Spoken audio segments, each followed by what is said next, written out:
Sa likod ng katahimikan ng gabi, may mga kwentong naghihintay na marinig. Magandang gabi kaibigan. Kung pagod ka na sa ingay ng mundo, halika, pahinga muna. Ipikit ang mga mata at hayaang ang mga salita ay magsilbing ilaw sa madilim na gubat ng guni-guni. Ngayong gabi, muli tayong maglalakad sa landas ng alaala sa tapat ng punong may itinatagong lihim. Ang lihim ng bahay sa dulo ng puno. Unang bahagi, ang tunog sa gitna ng katahimikan sa isang liblib na baryo sa paanan ng bundok. May isang punong malaki at matanda na tila ba'y saksi sa pagdaan ng maraming henerasyon. Tinatawag ito ng mga taga-baryo bilang puno ng alaala. Hindi dahil sa hugis nito o sa uri ng bunga, kundi dahil bawat taong napapadaan dito ay tila laging naaalala ang isang bahagi ng kanilang nakaraan, masaya man o malungkot. Sa dulo ng makitid na daang dumaraan sa tabi ng punong ito, may isang lumang bahay. Nakatago ito sa lilim ng mga sanga at dahon. Halos hindi napapansin kung hindi ka maglalakad ng malapitan. Ang mga bubong ay may kalawang na. Ang mga bintanay may kurtinang tila hindi na hinawakan sa loob ng maraming taon. Ngunit kahit lumang-luma, parang may buhay pa rin ang bahay. Parang may nagbabantay. Dito nagsisimula ang kwento ni Talia. Isang 14 na taong gulang na dalagita na mahilig maglakad-lakad tuwing hapon. Hindi siya tulad ng ibang kabataan sa baryo. Habang ang karamihan ay nasa cellphone o naglalaro, mas gusto ni Talia ang mag-isa sa tabi ng sapa, makinig sa ihip ng hangin o magsulat sa kanyang lumang kwaderno. Isang hapon, habang papalubog na ang araw, napadpad si Talia malapit sa puno ng alaala. May kakaiba siyang naramdaman nang humakbang siya sa lupaing nasa likod ng puno. Parang may malakas na bulong na hindi niya maintindihan. Tiningnan niya ang paligid. Walang tao. Pero naririnig niya ito. Isang tunog na parang kumpas ng musika sa malayo. Halos hindi marinig pero malinaw sa pandinig. Lumakad siya palapit at doon niya unang nakita ang bahay. Bakit ngayon ko lang to napansin? Tanong niya sa sarili. Hawak pa rin ang kanyang kwaderno. May kung anong humihila sa kanya papalapit. Hindi takot, kundi isang uri ng pagkausisa. Parang may lihim na gustong ipagtapat ang bahay. Lumapit siya sa harap nito. Kinapa niya ang pinto. Bukas ito. Walang kalampag, walang langit-ngit. Dahan-dahan siyang pumasok. Sa loob ay amoy alikabok at kahoy. May mga lumang gamit, mesa, upuan, orasan na hindi na tumatakbo. Ngunit sa gitna ng katahimikan, narinig niya ulit ang musika. Sa pagkakataong ito, mas malinaw. Parang may tumutugtog ng piano sa likod ng bahay. Mahina, malungkot. Tao po, mahinang sabi ni Talia. Walang sumagot. Tumahak siya papunta sa pinanggagalingan ng tunog. May makitid na pasilyo. May pinto ang bahagyang nakabukas. At sa loob ng silid na yun, wala siyang nakita kundi isang lumang piano. Bukas ang takip. Ang mga tipa ay madungis at may alikabok. Pero malinaw. May tumutugtog. Walang tao, pero may tunog. Tumigil ang musika. Tumigil din ang hangin. Tila huminto ang oras. Nang bigla, may nahulog mula sa piano. Isang papel. Dahan-dahang lumipad sa sahig at dumapo sa paanan ni Talia. Pinulot niya ito. Isang lumang liham. May punit sa gilid, pero mababasa pa rin ang sulat. At sa sulat ay nakasulat lang ang mga salitang, "Bakit mo ako kinalimutan?" Napasinghap si Talia. Kinilabutan siya ngunit hindi siya umalis. May kung anong puwersa ang nagsasabing manatili siya. Parang kailangan niyang malaman kung anong ibig sabihin ng liham na iyon. Tumalikod siya, akmang lalabas na. Pero paglingon niya sa bintana, napansin niyang gabi na. Hindi ba hapon pa lang kanina?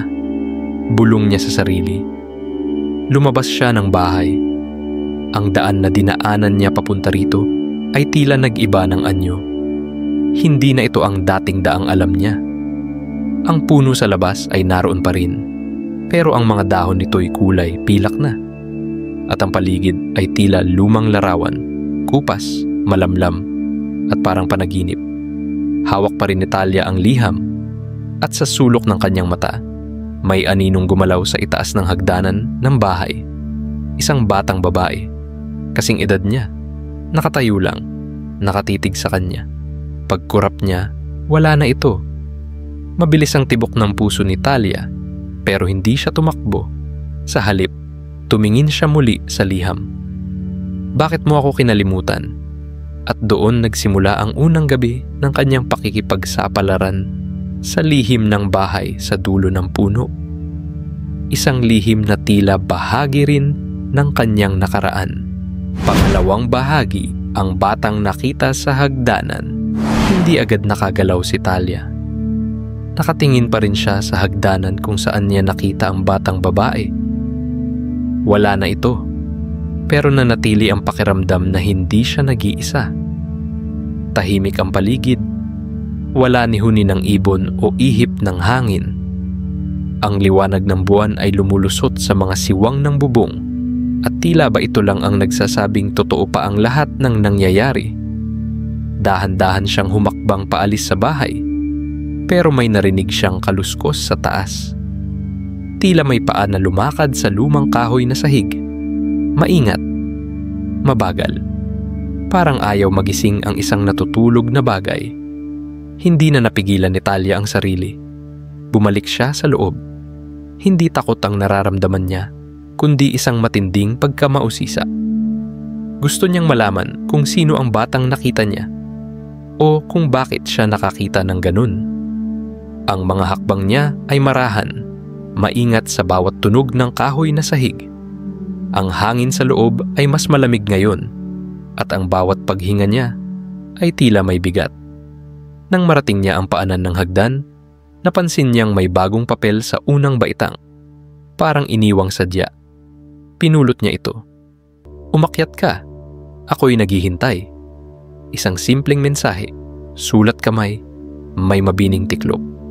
Wala siyang ideya kung kanino galing, pero sa puso niya, alam niyang hindi ito banta. May halong lungkot sa mga salita, hindi panganib. Umakyat siya. 1, 2, 3 baitang. Ang bawat hakbang ay may kaluskos, at bawat kaluskos ay may kasabay na tibok ng puso niya. Pagdating sa itaas, 3 pinto ang bumungad sa kanya. 1 sa kaliwa, 1 sa kanan, at 1 sa gitna. Alin dito? Bulong niya sa sarili. Biglang bumukas ang gitnang pinto. Dahan-dahan. Walang hangin, walang kamay. Basta na lang bumukas, parang inaanyayahan siyang pumasok. Huminga siya ng malalim at pumasok. Sa loob ay isang silid na puno ng lumang laruan. May manikang nakaupo sa silya, may lumang kahon ng Jack in the Box, may mga larawang guhit kamay sa dingding, at sa gitna ng lahat, may kama. Sa kama, may maliit na kwaderno, kulay lila, may takip na parang balahibo. Nilapitan ni Talia ang kama. Kinuha niya ang kwaderno. Sa unang pahina, may nakasulat, "Araw 1. Hindi ko alam kung kailan ako huling lumabas. Wala na si nanay. Wala na rin si ate. Ako na lang." Pinikit ni Talia ang mga mata. May kung anong hapdi sa dibdib niya. Para bang hindi lang niya binabasa ang mga salita. Nararamdaman niya ito. Parang pamilyar. Parang kanya rin. Bumalik ang kaluskos sa likod niya. Paglingon niya, naroon ang batang babae. Nakatayo sa tabi ng pintuan. Nakatitig. Hindi nakakatakot. Malungkot ang mga mata. Payat. Mahaba ang buhok. Suot ay lumang bestida na parang ginamit lang sa mahahalagang okasyon noon. "Ikaw ba si..." tanong ni Talia. Pero bago niya matapos, nagsalita ang bata. "Bakit mo ako iniwan?" Nanlaki ang mata ni Talia. "Ako?" tanong niya. "Hindi kita kilala." Pero ngumiti ang bata. Isang ngiting hindi pananakot. Isang ngiting puno ng lungkot. "Makikilala mo rin ako, dito." sabay turo sa kwaderno. At naglaho siya. Hindi tumakbo si Talia. Hindi siya nagsisigaw. Sa halip, umupo siya sa kama, hawak ang kwaderno, at muling binuklat ang mga pahina. May ilang pahina pang may sulat. Bawat isa'y may tala ng mga araw na lumipas sa loob ng bahay. Tungkol sa lungkot, sa paghintay, sa alaala ng pamilyang nawala. At sa huling pahina, may maikling mensahe. Kung mabasa mo ito, ikaw na lang ang pag-asa ko. Nanginginig ang kamay ni Talia. Ano ang ibig sabihin nito? Sino ang batang iyon?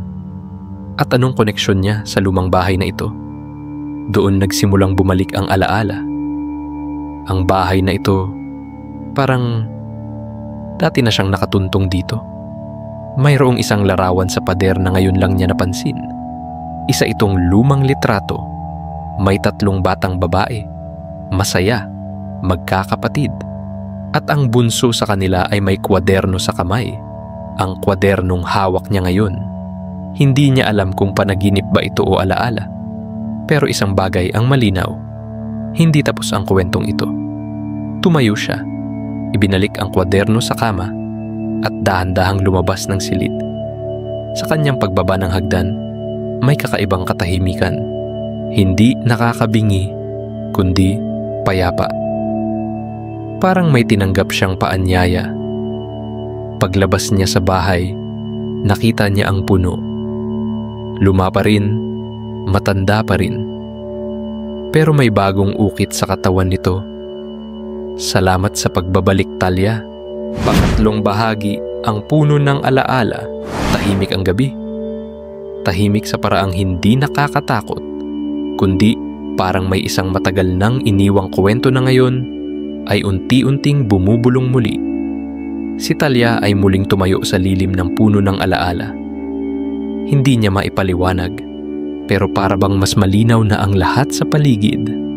Ang hangin ay may halong amoy ng lumang papel at tuyong bulaklak. Parang mga alaala mula sa lumipas na panahon. Tiningnan niya ang ukit sa puno. Salamat sa pagbabalik, Talia. Hinaplos niya ito. Hindi siya sigurado kung paano nalaman ng puno ang pangalan niya. Pero sa puso niya, ramdam niyang totoo ang mensahe na para bang matagal na siyang inintay. Umupo siya sa ugat ng puno, inilabas ang sarili niyang kwaderno at nagsimulang magsulat. Ngayon ko lang naramdaman ang ganitong katahimikan. Hindi tahimik na nakakabingi, kundi tahimik na puno ng mga tanong. Sino ang batang nakita ko? Anong nangyari sa bahay? At bakit parang may bahagi ako ng kwentong ito? Habang nagsusulat, napansin niyang unti-unting lumalabo ang paligid. Hindi dahil sa panaginip, kundi dahil sa pagdating ng ulap na parang usok. Mabilis, ngunit hindi mabigat. At mula sa usok, may sumulpot na liwanag sa paligid ng puno. Dahan-dahan, parang pelikula, nagsimulang lumitaw ang mga imahe. Isang pamilya na masayang nakaupo sa ilalim ng parehong punong ito. Isang ina, 2 anak na babae, at isang bunso, tawanan, halakhakan. At sa gitna ng kanilang kasiyahan, isang piknik na puno ng laruan, kwaderno, at mga matatamis na tinapay. Talia ay hindi gumagalaw. Parang may pinapakita sa kanya. Hindi sa mata, kundi sa alaala. Isa sa mga batang babae ay tila pamilyar. Ang bunso, may hawak na maliit na piano na gawa sa kahoy. Biglang bumalik ang musika sa kanyang isipan. Ang piano na narinig niya noong una siyang pumasok sa bahay. Siya yun, mahina niyang sabi.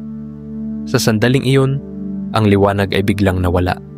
Ang mga imahe ay unti-unting lumabo at ang paligid ay bumalik sa pagiging karaniwan. Malamlam, mahangin at may mga dahong nahuhulog. Ngunit may naiwan. Isang maliit na kahon sa tabi ng kanyang paa. Pinulot niya ito. Bukas ang takip at sa loob ay may lumang music box. Nang ikutin niya ito, tumugtog ang parehong himig na narinig niya sa bahay. Mahina, malungkot, pero maganda. Kasabay ng tugtog, isang boses ang narinig niya. Mahina, Tila boses ng bata. Talia, may iniwan ka. Hindi na niya tinanong kung sino ang nagsalita. Hindi na rin siya tumingin sa paligid. Alam niyang ang tinig ay hindi galing sa tao, kundi sa puno mismo o sa alaala ng tahanang iyon. Tumayo siya at muling humakbang pabalik sa bahay. Sa bawat hakbang, para bang bumibigat ang paligid. Hindi dahil sa takot, kundi dahil sa dami ng damdaming unti-unting lumalapit sa kanyang puso. Parang may hinahanap siya at unti-unti na niya itong natatagpuan. Pagpasok niya sa bahay, tahimik pa rin ang lahat. Ngunit sa loob, may pagbabago. Ang mga kurtina ay unti-unting gumalaw, tila nilalaro ng hangin. Ang ilaw mula sa buwan ay tumatama ngayon sa isang bahagi ng dingding, kung saan may nakasabit na larawan. Lumapit si Talia. Ang larawan ay portrait ng isang batang babae, siguro mga 7 o 8 taong gulang. Mapungay ang mata, mahabang buhok, at suot ang parehong bestida ng batang nakita niya sa hagdan. Sa ilalim ng larawan, may pangalan, Amara. Amara, ulit ni Talia. Parang sinasabi ito sa unang pagkakataon sa matagal na panahon. Sa kanyang pagbigkas ng pangalan, biglang umihip ang malamig na hangin sa loob ng bahay. Bumukas ang isang pinto sa silid sa gilid. Hindi ito ang kwartong may piano, kundi isang maliit na silid na puno ng libro. Pumasok siya. May amoy ng lumang papel. Ang mga libro ay lumana. Ang karamihan ay pambata. Mga kwentong pantasya, fairy tales, at diary. Sa gitna ng silid ay may mesa, at sa ibabaw nito ay may isang album ng larawan. Binuksan ni Talia ang album. Sa bawat pahina, may mga larawan ng parehong batang babae, si Amara, habang lumalaki. Kasama ang pamilya. Kasama ang mga manika. Kasama ang isang batang mas matanda kaysa sa kanya. Nakangiti, may hawak na kwaderno. Sa isang larawan, magkasama silang dalawa, si Amara at ang batang iyon, nakaupo sa ilalim ng puno ng alaala. Hindi na siya nagtaka nang makita ang sarili niya roon. Oo, siya yun, si Talia. At doon, dahan-dahang bumalik ang alaala. Ang bahay na ito, hindi lang basta misteryo. Hindi lang ito bahay sa dulo ng puno. Ito ang dati nilang tahanan. Si Amara, ang nakababatang kapatid ni Talia. At ang lihim ay hindi lang tungkol sa bahay, kundi sa kung paano niya nalimutan.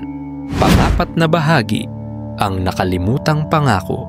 Matagal na nakaupo si Talia sa loob ng maliit na silid na iyon. Hawak pa rin ang lumang photo album. Ang mga litrato ay tila nagsilbing pinto sa isang nakalimutang mundo. Isang panahong puno ng musika, kwento, at tawanan. Lalong lumilinaw ang lahat. Ang bahay sa dulo ng puno ay hindi lang basta bahay.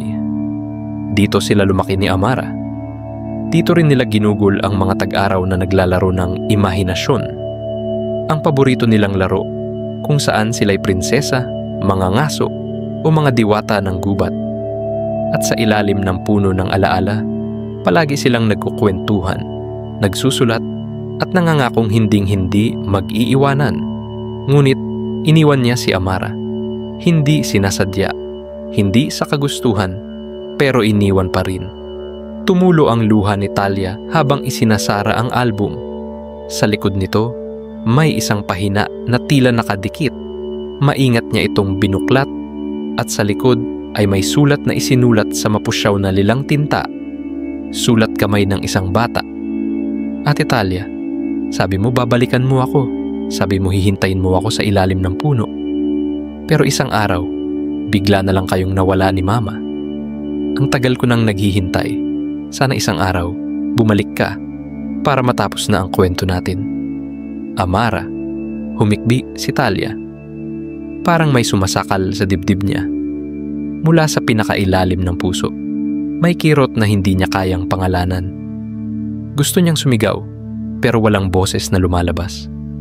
Ang tanging tunog ay ang mahina at tuloy-tuloy na tugtog ng music box sa kanyang bulsa. Ang parehong himig ng piano sa bahay, Nasa labas na siya ng silid bago pa niya mamalayan ang kanyang pag-alis. Lumakad siya pababa, mabagal, parang hinahabol ng sarili niyang alaala. Sa bawat baitang ay may bigat, hindi ng katawan, kundi ng damdamin.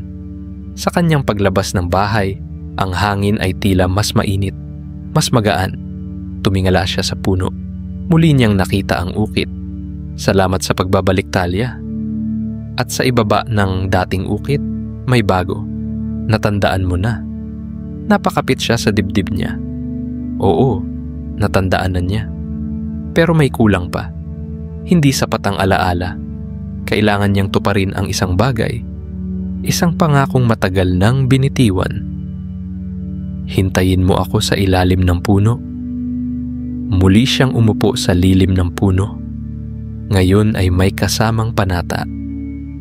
Ipipikit niya ang mga mata at babalikan ang araw na nagbago ang lahat at bumalik nga sa kanyang isipan. Malinaw na ang araw na biglang lumakas ang ulan. Ang araw na tinawag sila ni Mama para mag-empake. Walang babala, walang paliwanag. Basta't nagmadali sila ni Mama paalis. Isinakay siya sa sasakyan at sa likod ng bintana, huling sulyap niya ang bahay at si Amara nakatayo sa ilalim ng puno, basang-basa ng ulan. Umiiyak. Hawak ang kwaderno nila. Bakit hindi ko naalala yun hanggang ngayon? Bulong ni Talia. Sa puntong iyon may kaluskos sa likuran. Hindi na siya nagtaka. Hindi na rin siya tumayo. Alam na niya kung sino iyon. Si Amara. Payat pa rin. Mahaba pa rin ang buhok. Pero ngayon, may kakaibang liwanag sa kanyang mukha. Hindi na siya nakatitig ng malungkot, kundi may ngiting puno ng pag-unawa. Naalala mo na, mahina niyang sabi. Tumango si Talia. Halos manginig ang tuhod sa emosyon. Oo, at patawad. Patawad, Amara. Lumapit si Amara at umupo sa tabi niya sa lilim ng parehong puno. Matagal akong naghintay, ate. Akala ko, nakalimutan mo na talaga ako. Hindi ko ginusto. Hindi ko rin alam kung bakit. Pero parang binura sa isip ko lahat. Hanggang ngayon lang, sagot ni Talia habang tinutuyo ang luha sa kanyang pisngi. Tahimik muna sila. Wala nang kailangan pang ipaliwanag. Dahil ang alaala, kapag bumalik na, minsan ay sapat na ang presensya. Pwede pa ba nating ituloy ang kwento natin? Tanong ni Amara. Napangiti si Talia. Oo, pero sa pagkakataong ito, tatapusin na natin ito. Sama-sama.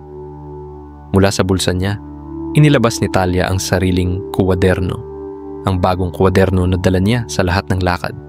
Binuklat niya ito at sa unang pahina ay isinulat ang pamagat, ang kwento ni Natalia at Amara. At sa ilalim nito, ang unang linya. Isang araw, sa ilalim ng isang matandang puno, nagtagpo muli ang dalawang pusong matagal nang naghintayan. Sa paglagay niya ng tuldok sa huling salita, dahan-dahang lumiwanag ang paligid. Hindi sikat ng araw, kundi liwanag na galing sa loob. Liwanag ng pagtanggap, liwanag ng alaala, at liwanag ng muling pagkakaugnay. Ngumiti si Amara at habang hawak nila ang kwaderno, nagsalita siya muli. Ate, salamat sa pagtupad ng pangako. Panglimang bahagi, ang kwadernong magtatapos ng lahat. Ang liwanag sa paligid ay tila yakap ng gabi, hindi madilim, kundi mainit at mapayapa. Ang mga dahon ng puno ng alaala ay bahagyang kumikilos sa ihip ng hangin, para bang nakikinig din ito sa muling pagkikita ni Natalia at Amara. Hawak pa rin nila ang kwaderno. Isa na itong bagong kwento, hindi lang ng paggunita, kundi ng kapatawaran at muling pag-asa. Ano sa palagay mo ang dapat isunod na kabanata? Tanong ni Amara habang nakasandal sa balikat ni Talia. Nag-isip si Talia. Siguro, yung araw na natutunan nating tanggapin ang lahat ng hindi natin naintindihan noon. Ang lalim mo na magsulat ngayon, ate, biro ni Amara, sabay tawa ng mahina. Napatawa rin si Talia. Ganon din ang tawa nila dati. Walang ingay, pero puno ng saya.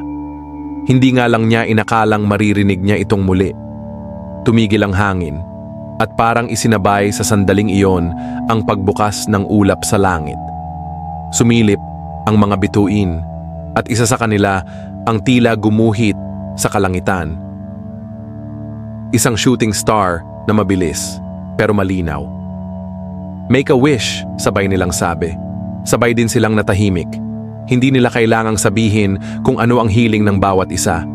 Dahil sa gabing iyon, malinaw na pareho silang humihiling ng kapayapaan sa sarili, sa isa't isa, at sa mga alaala ng nakaraan. Kinabukasan, nagising si Talia na nakasandal pa rin sa puno. Walang amara, walang music box, pero naroon pa rin ang kwaderno nakabukas sa pahina kung saan sila huling nagsulat. May bagong sulat, hindi galing sa kanya. Ate, kailangan ko nang magpaalam. Hindi ko alam kung saan ako pupunta, pero alam kong hindi mo na ako malilimutan. Salamat sa pagbabalik.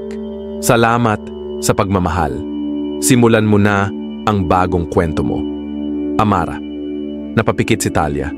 Tumulo ang luha, pero hindi na ito katulad ng dati. Hindi na ito luha ng bigat, kundi luha ng pag-unawa. Wala na ang sakit na bumabalot sa kanyang dibdib. May bakas pa ng lungkot, oo, pero nandoon na rin ang liwanag. Tumayo siya.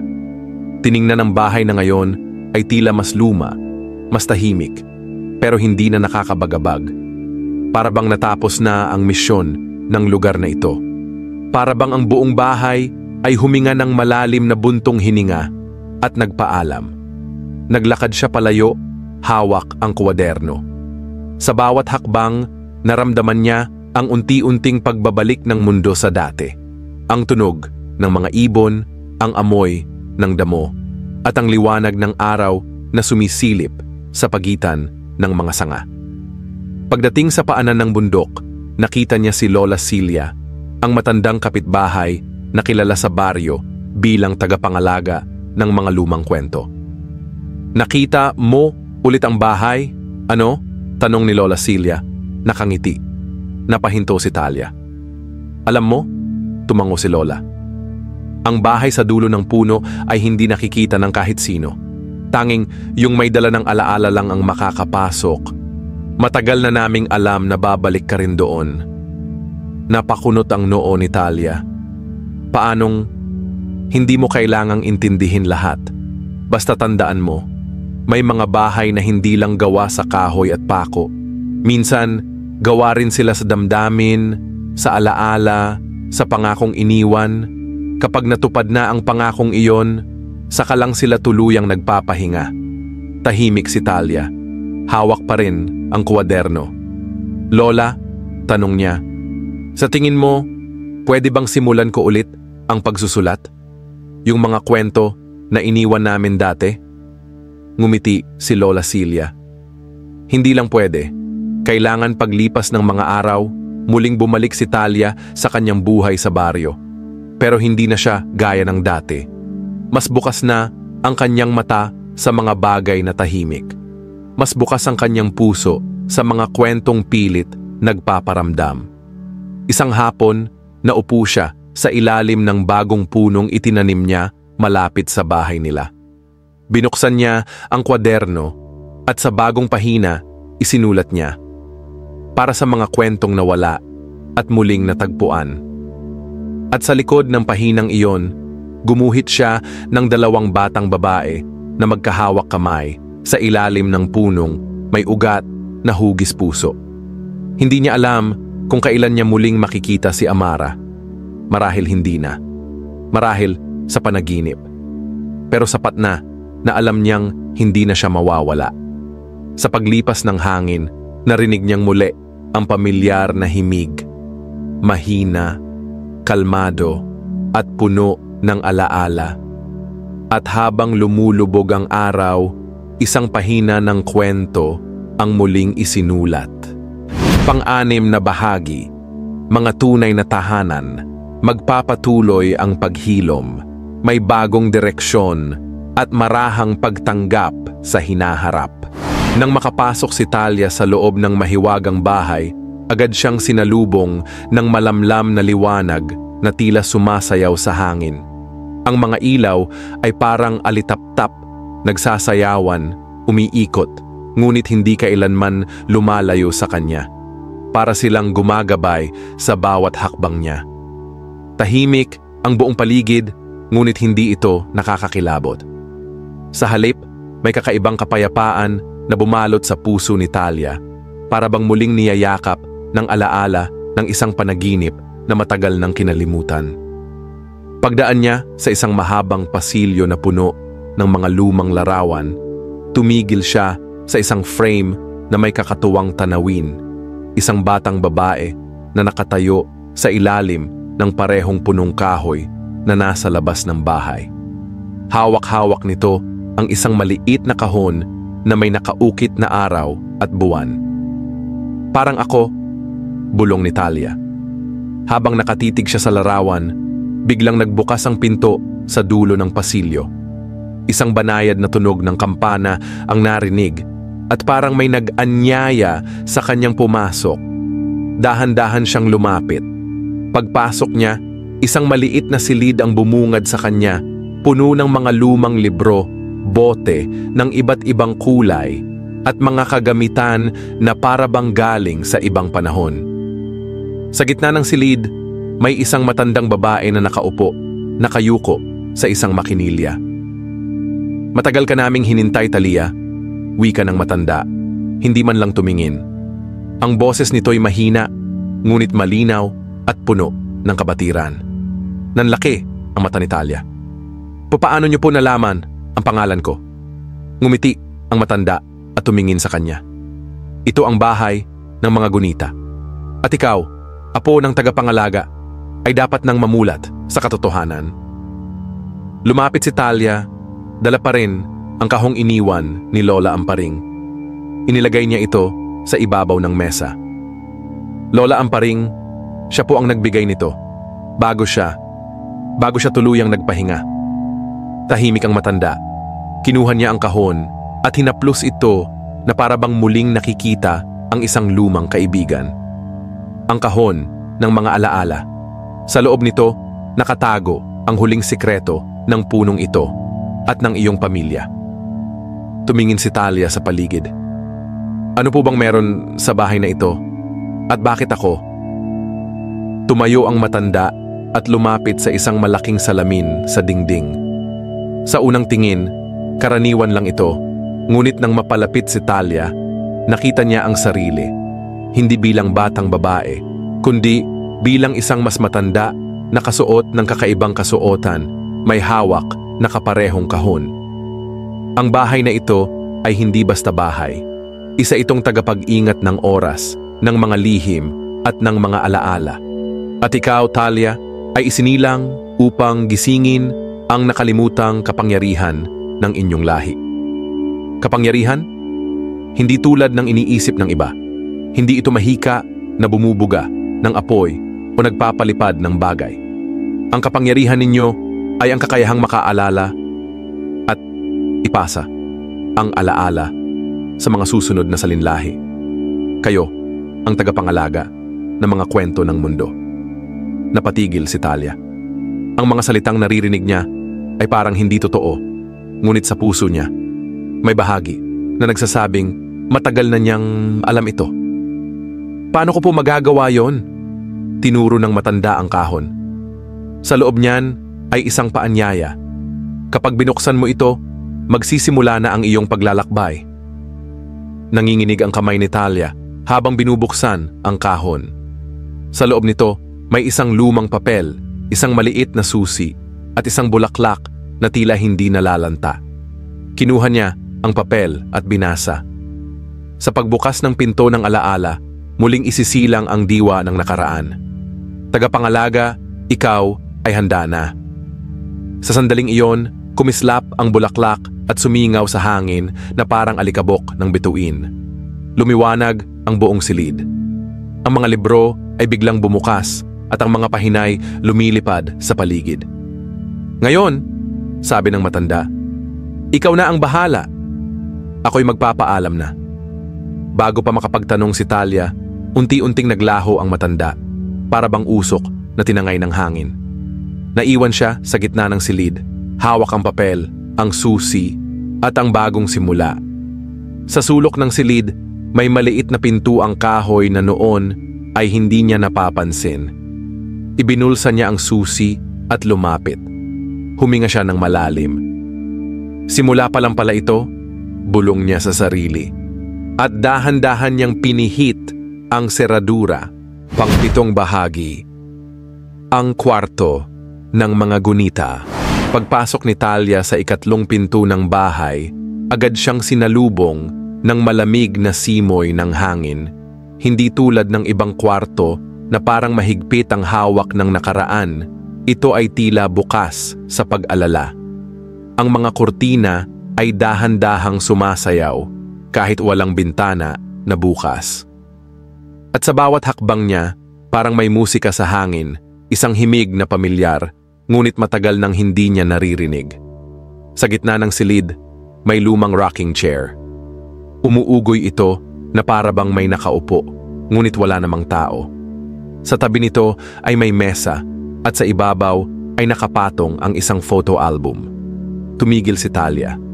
Kumabog ang puso niya nang marahan niyang buksan ang unang pahina.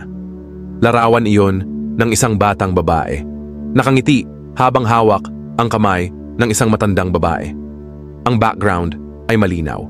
Iyon ang mismong bahay sa dulo ng puno, ngunit mas maaliwalas, puno ng buhay at kulay. Hindi siya maaaring magkamali. Siya iyon. Hindi ko maalala. To, bulong ni Talia, habang marahang pinapadaan ang daliri sa larawan. Sa bawat pahina, unti-unti niyang natuklasan ang mga sandaling tila na bura sa kanyang alaala. Pagtawa sa ilalim ng araw habang may picnic sa harap ng bahay. Pagguhit sa kahoy na sahig habang ang matanda ay nananahi. Mga simpleng alaala, ngunit may bigat na hindi niya maipaliwanag. At sa huling pahina, may larawan ng pamilyar na puno, ang punong kahoy sa labas. Ngunit may kakaiba, sa likod ng punong iyon ay may pintuan. Isang kahoy na pinto, halos kasing tanda ng bahay, at sa itaas nito ay may ukit. Bumalik kung nais mong makaalala. Biglang lumamig ang paligid. Napalingon si Talia. Ang rocking chair ay tumigil sa pag-ugoy.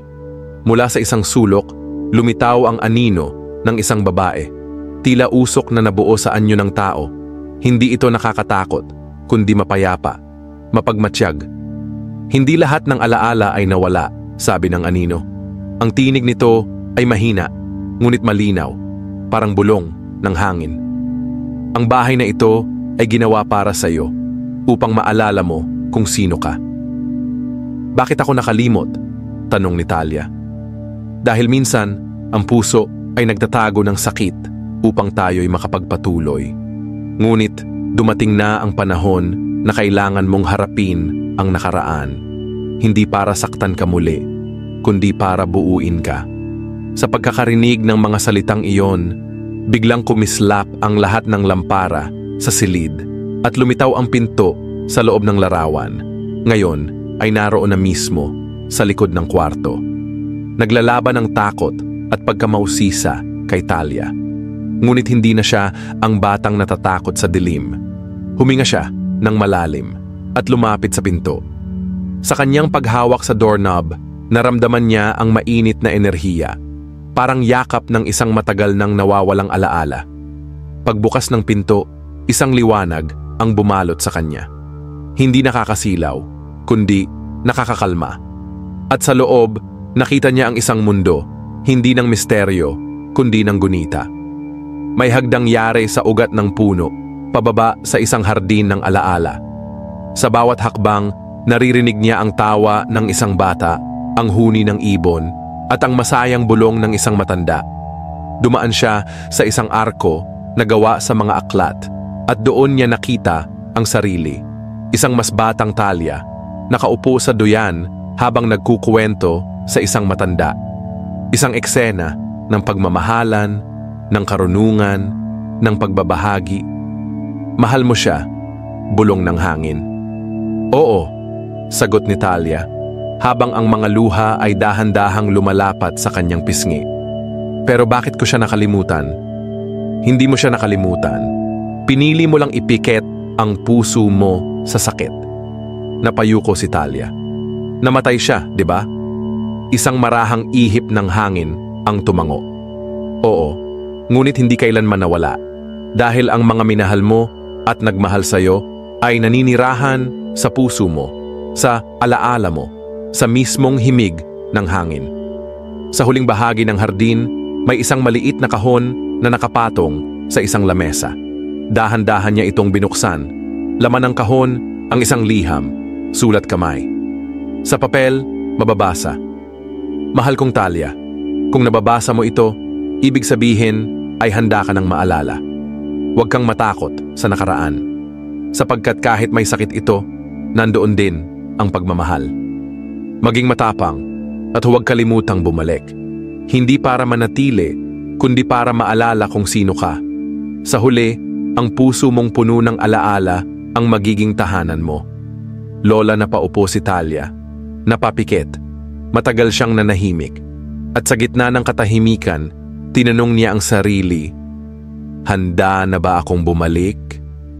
At doon natapos ang kanyang paglalakbay sa silid ng mga gunita. Ngunit alam niyang may isa pang hakbang na dapat tahakin. Pang-8 bahagi, ang awit ng diwata. Muling sumiklab ang liwanag sa ilalim ng puno. Sa gitna ng lumang bahay, habang marahang umaalon ang kurtinang puti sa malamig na hangin, napatigil sina Talia, Aling Rosa at Lolo Benito. Tila may kakaibang musika sa hangin, isang malamyos na awit na parang inaawit ng isang boses mula sa kailaliman ng kagubatan. Lolo, naririnig mo ba yon? Mahina, ngunit may takot na tanong ni Talia. Tumango si Lolo Benito, ngunit sa halip na takutin siya, ngumiti ito. Ang awit ng diwata, tanda na handa na siyang makipag-usap. Nagkatinginan ng tatlo. Dahan-dahan silang lumabas sa bahay, dala ang lampara at ang maliit na kahon ng mga alaala ni Talia. Sa paanan ng higanting puno, may liwanag na pumipintig mula sa lupa. Tila puso na tumitibok. Naupo sila sa bilog na batong parang altar. Ibinaba ni Talia ang kahon sa gitna. Pikitin mo ang iyong mga mata, apo, sabi ni Aling Rosa. At hayaan mong pumasok sa puso mo ang awit. Makikita mo siya. Sumunod si Talia. Dahan-dahang pumikit. At sa kanyang diwa, lumitaw ang isang anyo, isang babae, may mahabang buhok na tila ulap sa gabi, nakasuot ng puting bestida na gawa sa liwanag. Hindi ka natakot, bulong ng diwata. Kaya narito ako. Hindi ako natakot dahil gusto kong malaman kung sino ako, sagot ni Talia, kahit hindi gumagalaw ang kanyang bibig. Lumapit ang diwata at marahang hinaplos ang noo ni Talia. Isang buhos ng alaala ang bumalot sa kanya. Mga tanawin ng isang batang sanggol na iniwan sa puno, isang ina na lumuluha, at isang matandang babae na nagtatago ng lihim. Ikaw ang anak ng 2 mundo, paliwanag ng diwata. Ang iyong ina ay isang tagabantay ng kagubatan, ngunit ang ama mo ay tao, isang manlalakbay na nawawala sa sariling landas. Hindi sila pinayagang magsama, kaya't ikaw ay dinala rito, sa bahay, sa dulo ng puno. Bakit ako tinago? Tanong ni Talia. Ramdam ang bigat sa dibdib. Hindi ka itinago. Ikaw ay inalagaan, iningatan. Sa oras na ikaw ay handa na, ikaw ang magiging tulay ng mundo, ng tao, at ng mga nilalang ng liwanag. Kaya't narito ka ngayon. Bumukas ang kanyang mata. Nakatayo na siya sa gitna ng liwanag. Hawak pa rin niya ang kahon, at sa loob nito ay may bago ng laman. Isang maliit na kwintas na hugis dahon, kumikislap sa liwanag ng lampara. Talia, sabi ni Lolo Benito, ang kwintas na iyan ay tanda. Simula pa lang ito. Hindi na siya nagsalita. Sa puso niya, may bagong tibok. Hindi na takot, kundi pag-unawa. Isa siyang tagapamagitan, isang anak ng lupa at liwanag. Bukas, bulong ni Aling Rosa, tutuloy tayo sa kuweba ng mga alaala. Nandoon ang huling bahagi ng katotohanan. Tahimik silang bumalik sa loob ng bahay. Sa labas, marahang sumasayaw ang mga dahon. At sa di kalayuan, tila may matang nagmamasid. Isang nilalang na matagal nang naghintay. Pangsiyam na bahagi, ang kuweba ng mga alaala. Kinabukasan, madilim pa lang ay nagising na si Talia. Tahimik ang paligid, ngunit ang kanyang puso ay puno ng kuryosidad at kaba. Sa kanyang palad ay mahigpit na nakakapit ang kwintas na hugis dahon. Tila ba ito ay may sariling pintig, kasabay ng tibok ng kanyang puso. Lumabas siya ng bahay at nakita si Lolo Benito at Aling Rosa na naghahanda ng ilang gamit. Isang lampara, tubig, tela, at isang maliit na kahoy na kahon. "Handa ka na ba, Apo?" tanong ni Lolo Benito. Tumango si Talia. "Saan po ba talaga tayo pupunta?"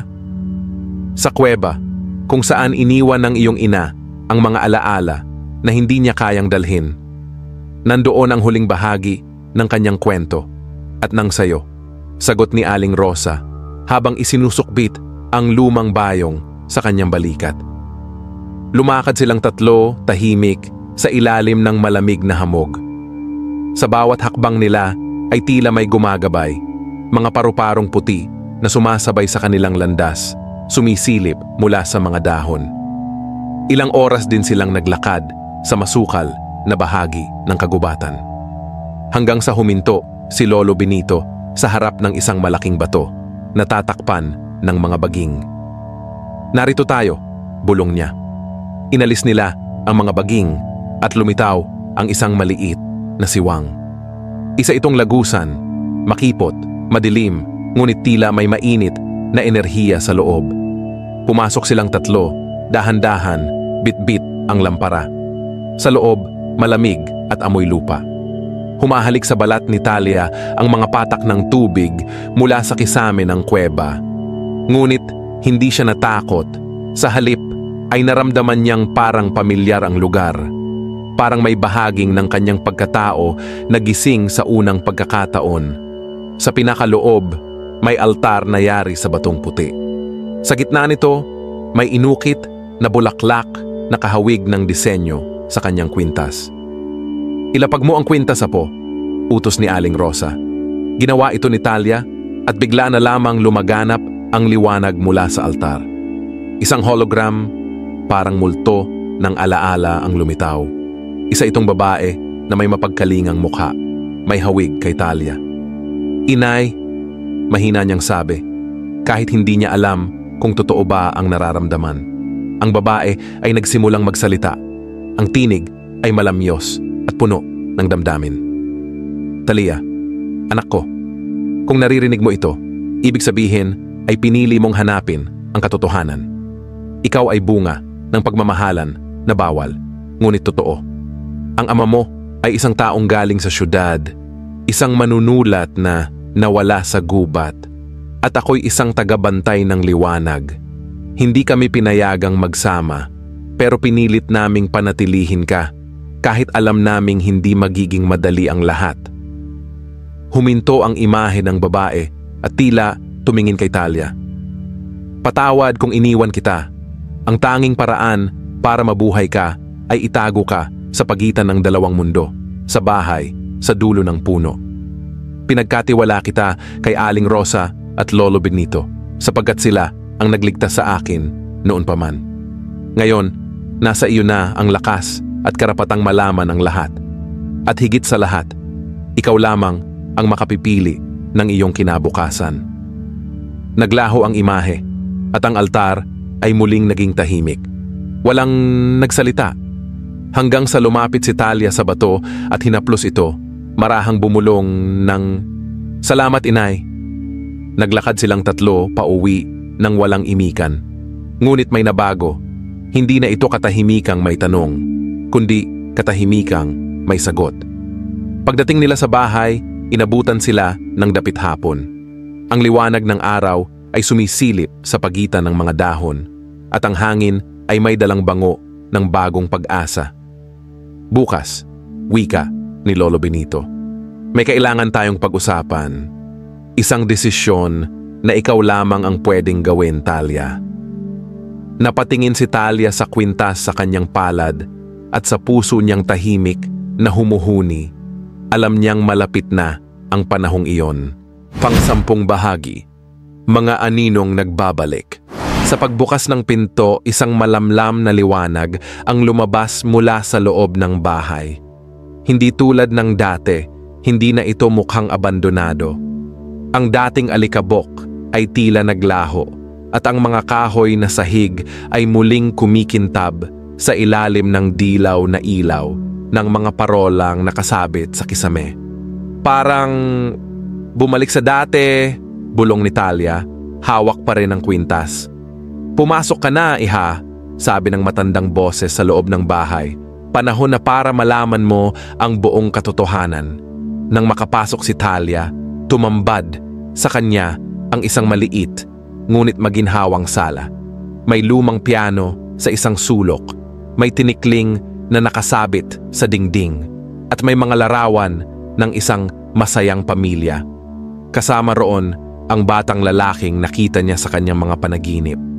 Doon, sa isang lumang rocking chair, nakaupo ang isang matandang babae. Mahinahon ang mukha nito at bagamat bakas ang pagod at katandaan, maliwanag pa rin ang kanyang mga mata. Talia, sambit nito. Ako, si Luningning, ang inang iniwan ng iyong lola, upang itago ka mula sa mga nilalang na gustong kunin ang iyong liwanag. Napakunot ang noo ni Talia. Inang ng lola ko? Bakit ngayon ko lang kayo nakilala? Dahil sa sumpa, sagot ni Luningning. Nang ang bahay na ito ay inangkin ng dilim, kinailangan naming itago ang lahat, pati na ang alaala mo. Ngunit ikaw ay may kakayahan, may liwanag kang taglay na hindi basta-basta. Iyon ang gustong kunin ng mga anino. Naglakad si Luningning papunta sa isang lumang aparador at binuksan ito.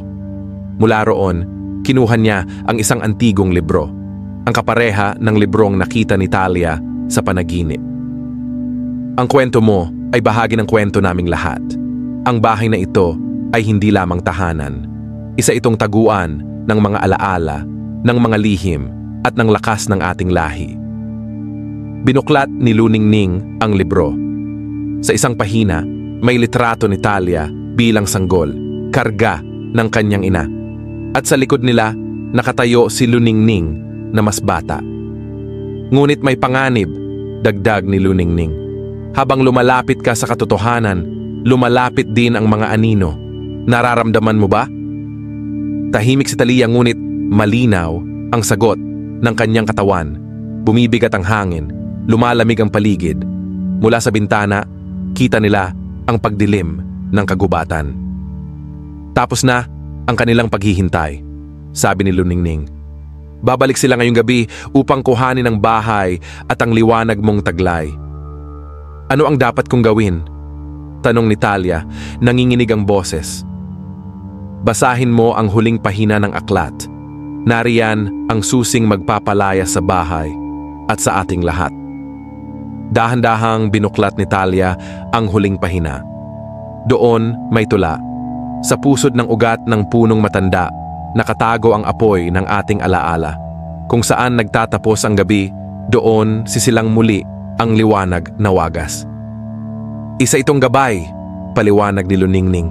Pumunta ka sa ugat ng punong iyon, sa mismong dulo ng puno kung saan unang lumitaw ang bahay. Ngayon din? Oo, bago pa man sila tuluyang magbalik. Kinuha ni Talia ang libro, mahigpit na niyakap si Luningning at muling lumabas sa bahay. Ngunit sa pagkakataong ito, hindi na siya nag-iisa. Dala niya ang alaala, ang kwintas, ang libro, at higit sa lahat, ang katapangan. Habang binabaybay niya ang landas, pabalik sa dulo ng puno, unti-unting bumalot ang ulap at usok sa kagubatan. Mula sa dilim, may mga matang nakamasid, Ang mga anino, ang mga nilalang na pinagmumulan ng kanyang mga bangungot ay bumalik na. Ngunit si Talia, sa kabila ng takot, ay patuloy na naglakad. Hindi na siya ang batang takot sa dilim. Siya na ngayon ang tagapag-ingat ng liwanag. Pang-11 bahagi, ang huling lihim. Pagkabukas ng pinto ng lihim na silid, isang malamlam na liwanag ang bumalot sa buong paligid. Si Talia, hawak pa rin ang maliit na lampara, ay dahan-dahang pumasok habang si Lola Herminia ay nanatiling nakatayo sa may pintuan, tila pinagmamasdan ang nakaraan. Ang loob ng silid ay tila museo ng isang panahong nalimutan na ng marami. May mga lumang sulat, retrato, alahas at isang antigong kahon na yari sa kahoy na may ukit ng mga bituin at buwan. Lumapit si Talia sa kahon. "Ito po ba ang sinasabi ninyong lihim, Lola?" Tumango si Lola Herminia, ngunit bakas sa mukha niya ang halong lungkot at ginhawa. Iyan ang kahon ng mga alaala ng ating lahi. Laman niya ng kasaysayan ng ating pamilya, ang ating pinagmulan. Dahan-dahang binuksan ni Talia ang kahon. Nandoon ang isang luma at manipis na tala-arawan na nakabalot sa telang sutla. Sa unang pahina, nakasulat, "Sa aking apo, kapag ikaw ay handa na." Napatitig si Talia kay Lola. "Ako po ba ang tinutukoy nito?" "Hindi ko alam noon, apo, pero ngayon, sigurado na ako. Ang puso mo bukas sa mga lihim. Hindi ka natakot, nagtanong ka, nakinig ka." Iyan ang tanda ng isang tagapag-ingat. Binasa ni Talia ang ilang bahagi ng tala-arawan. Doon niya nalaman ang tungkol sa kanilang ninunong si Amara, isang manggagamot at tagapangalaga ng kalikasan na minsang itinago ang isang mahiwagang punla sa ilalim ng bahay para protektahan ito mula sa mga dayuhang sumakop sa kanilang lupain. Ang punla ay itatanim lamang kapag may isang batang handang magmahal sa lupa, magtanong sa hangin at makinig sa bulong ng panahon, wika ni Lola, na ngayon ay naupo sa tabi ng lumang lamesa. "Nasaan na po yung punla?" tanong ni Talia. Itinuro ni Lola Herminia ang isang maliit na kahon sa gilid ng aparador. Matagal na itong nakatago, pero panahon na para ito'y ilantad sa liwanag. Binuksan ni Talia ang kahon, at doon may nakita siyang isang maliit na binhi, tila yari sa kristal, kumikislap sa ilalim ng sinag ng lampara. Hindi ito isang ordinaryong binhi, parang may buhay at tila humihinga. "Ano pong gagawin ko rito?" "Dalhin mo sa paanan ng punong iyon sa dulo ng ating bakuran. Doon sa bahay, sa dulo ng puno. Doon mo itanim," tugon ni Lola Herminia. Ngayon ay nakangiti na ng payapa. Kinabukasan, maagang bumangon si Talia. Bitbit ang binhi, dumaan siya sa makapal na damuhan patungo sa paanan ng malaking punong laging kinatatayuan ng lumang bahay. Hinukay niya ang lupa gamit ang kanyang mga kamay. Malambot ito at tila matagal nang naghintay. Maingat niyang inihulog ang binhi sa katinakpan ng lupa. Saglit siyang tumahimik, saka nagdasal. Maya-maya, isang banayad na hangin ang umiihip. Ang mga dahon ng punong kahoy ay tila nagpalakpakan. Ang buong paligid ay tila sumayaw, hindi sa takot, kundi sa tuwa. Sa sandaling iyon, naramdaman ni Talia na konektado siya sa lahat, sa lupa, sa puno, sa hangin, at sa kanyang lola. Hindi ito takot na dulot ng mahiwagang lihim, kundi kapayapaang dulot ng pagkaunawa. Ilang taon ang lumipas at si Talia ay lumaki na. Ginugol niya ang kanyang kabataan sa pag-aaral ng kalikasan, halaman at kasaysayan. Ang bahay sa dulo ng puno ay hindi na misteryosong iniiwasan ng mga bata. Ito na ngayon ay isang munting tahanan ng mga kwento, alaala at pag-asa. Si Talia ang naging bagong tagapag-ingat ng punla at sa bawat batang nagtatanong ng bakit, swing, paano, at totoo ba ito? Siya'y may nakahandang kwento, hindi upang takutin, kundi upang gisingin ang hiwaga ng imahinasyon. Ang lihim ng bahay sa dulo ng puno ay hindi na lihim. Isa na itong paalala na sa bawat sulok ng katahimikan may kwento ng kababalaghan. At sa puso ng bawat bata, naroon ang lakas na unawain ito. Wakas.